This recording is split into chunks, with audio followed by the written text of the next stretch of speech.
খুব সকাল সকাল সাহেব চলে গিয়েছিল বাজারে, আর বাজার থেকে এই যে এই জিনিসটা এনেছে। কে কে এটার নাম জানেন বলেন তো?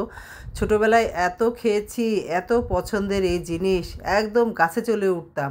যদি দেখতাম হলুদ হলুদ করে একটু পেকেছে, গাছের মাথায় উঠে একদম পাতার নিচে কোনটা আছে বের করে খেতাম। কী যে ভালো লাগতো! সেই রকম মজা পেলাম না, ওই রকম রসালো নয়। যাক, খেতে তো পেরেছি, এটাই ভালো। এটার নাম হচ্ছে গাব। আচ্ছা, খাওয়া দাওয়া শেষ করে রান্না বসিয়ে দিয়েছি। ওই যে সাহেব অনেকগুলো কলা এনেছিল, দুটো কলা সিদ্ধ বসিয়ে দিয়েছি, আর এনেছে চাল কুমড়া। আর এই যে এখানে কিন্তু আমি দুটো মুরগি বসিয়েছি, একটা ছোট মুরগির বাচ্চা আর একটা বড় মুরগির সাথে এক পিস আগের মুরগির একটা ছিল, সেটাও দিয়ে দিব। আর ওই যে ছোটো মুরগিটা, ওটা আম্মার জন্য একটু ঝোল ঝোল করে রান্না করব, ঝাল কম দিয়ে। আর আমাদের জন্য এটা ঝোল মানে ঝাল বেশি দিয়ে রান্না করব আর কি। রুগীর খাবার ঝাল কম দিয়ে রান্না করতে হবে। আর এই যে চাল কুমড়াটা, এটা আজকে ভাজি করব। এটা নিয়ে তো আমি পড়েছি মহাবিপদে। কারণ আমার যে বটি ছিল, বড় বটিটা, যেটা দাঁড়িয়ে কাটাকাটি করতাম, সেটার যে একটা স্ক্রু আছে টাইট দেওয়ার, সেই স্ক্রুটা মানে ইজি হয়ে গেছে। এখন ডান দিকে গেলেও যা যা হয়, বাম দিকে দিলেও তাই হয়, সেটার আটকাচ্ছে না বটিটা। এর জন্য কাটাকাটি আমার কি কষ্ট হয়ে গেছে। এখন দাঁড়িয়ে দাঁড়িয়ে এই যে ছুরি দিয়ে কেটে নিচ্ছিলাম। তাও দেখেন না কত মোটা মোটা হয়েছে।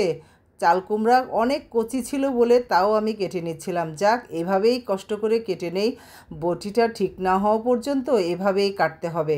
আমি আবার ছুরি দিয়েও কাটতে পারি, কিন্তু আমার এই ছুরিটা বেশ বড়, কিন্তু ধারালো অনেক, তাই এটা দিয়েই কাটলাম।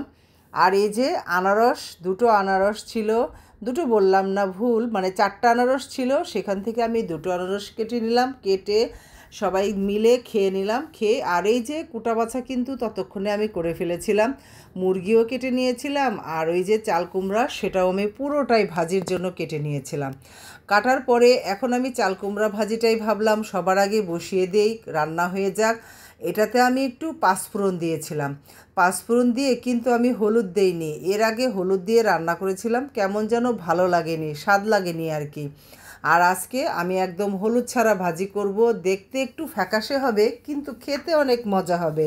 শুধু পেঁয়াজ, কাঁচামরিচ, পাঁচফোড়ন দিয়েছি, একটা আবার তেজপাতাও দিয়ে দিলাম, আর পরিমাণ মতো লবণ দিয়ে একদম বসিয়ে দিলাম। এখন ঢেকে দিব। ঢেকে দিয়ে অন্য জিনিসগুলো আমি রেডি করে নিব। মানে এই যে মুরগি কেটেছিলাম, এই জায়গাটা পরিষ্কার করে নিলাম, বসে থাকা বটি দিয়ে কেটে নিয়েছিলাম। আর কেটে ভাজিটা নিচের গ্যাসের চুলায় বসিয়ে দিয়েছি, সিলিন্ডার। আর এইটাও মুরগি বসিয়ে দিয়েছি।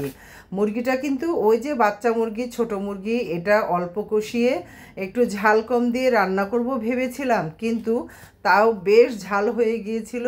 আবার শুকনো মরিচের সাথে যে আমি কাঁচামরিচ দিয়েছিলাম, এর জন্যই ঝালটা বেশি হয়ে গেল। মা অবশ্য বলেছিল অনেক ঝাল, আমি ঝোল খেতে পারছি না। এরপরে আমি অবশ্যই কাঁচামরিচও দিব না, আর বা কাঁচামরিচ যদি দেই তাহলে শুকনো মরিচ দিব না, যে কোনো একটা দিয়ে রান্না করব।